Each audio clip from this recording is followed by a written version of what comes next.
وکذالک زین لکثیر من المشرکین دغه رنګ ښایسته کړي دي د ډیرو دپاره د مشرکانو نه قتل اولادهم وجل د بچو شرکاؤهم خدایانو د دوی خدایانو ورته ښایسته کړي دي د دوی هغه خدایان څوک دي هغه انسي او جني شیطانان د هغوی ورته ښایسته کړي دي هغه دا چې بعضې بچي بیا د دې زنانه جنکۍ بیا د دې وجې نه ژوندۍ ښخولې چې دا یو عار دی او شرم دی سبا له به څوک راځي او دا به مانه غواړي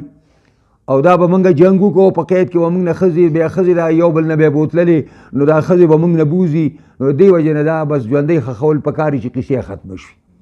او هلکان به هم وجل او جنکۍ به هم کله وجلې د دې وجې نه چې دا موږ سره ډوډۍ خوري لکه دا اوس چې خانداني منصوبه بندي خلک چلی دې لپاره چې بچي مې کم وشي او دې لپاره روزي کوم ځای نه پیدا کوي ستارې کوپړۍ ته وګوره روزۍ پیدا کولو ته ستاسو خو دغه مشران دي چې هغه نن یو دی سبا بل دی او سړنګانو په شان په خپل منځ کې جنګېږي ساره بچو هغې سره څه غم دی چې موږ له خانداني منصوبه بندي دې لپاره راوړي چې حکومت موږ له رزق راکوي دا موږ له خوراک راکوي که موږ رزاق الله رب العزت دی دوی له هم الله رزق ورکوي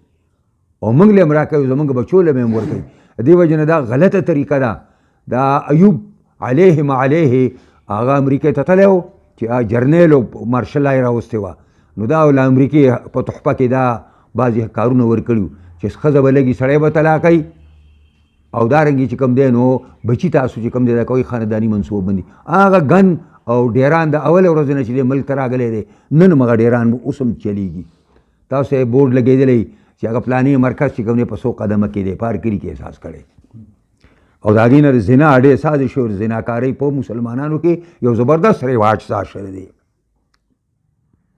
او دا لام العاقبه